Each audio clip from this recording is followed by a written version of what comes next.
I live in central Tel Aviv with my family, with my husband and 3 kids. We're in a neighborhood that is about 15 minutes from the Kiryat, which is Israel's version of the Pentagon. So we are right in the line of fire.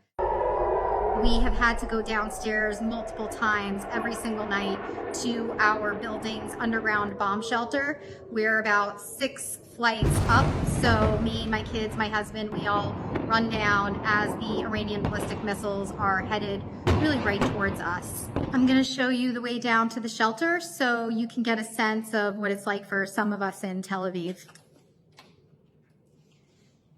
I have 3 children, aged 7, 6, and 3, and so it can be very hard to walk down with all the kids. I usually hold my 3-year-old and my husband tries to take the boys. We go down these kind of narrow steps. There are usually lots of other people, our neighbors, that come and walk down the steps with us, so there can be a little bit of a traffic jam here, which can increase the anxiety when we're trying to get down in a minute and a half.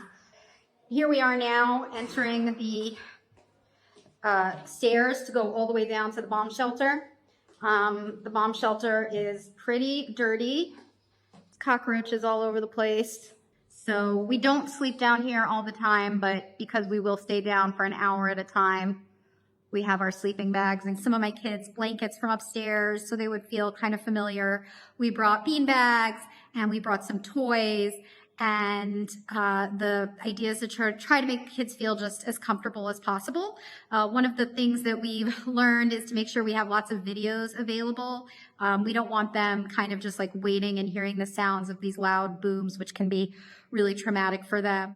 Here we store some water bottles, some snacks, first aid kit, and I also have some toilet paper in there because the bathroom doesn't have any toilet paper.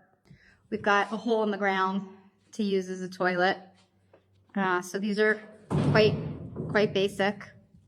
We don't have any Wi-Fi here in the shelter. It's a real dead zone, which is kind of not a great situation for figuring out what's going on outside. So sometimes what some people will do, I've done this before, is if you climb up this ladder, you can kind of stick your phone up into that shaft and sometimes you can get cell service.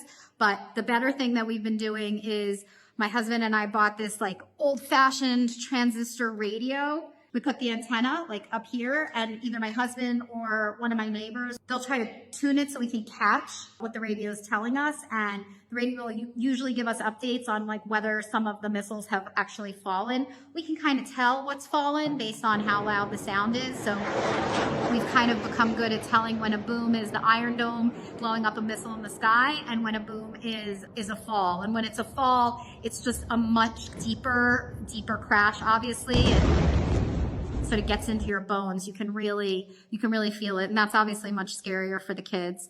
So my husband or one of our neighbors will play with the transistor radio until we get the all clear that it's safe to leave.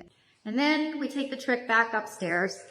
It's also very hot. There's no fresh air, so it's incredibly uncomfortable and hard to breathe. So we really avoid being down there for too long.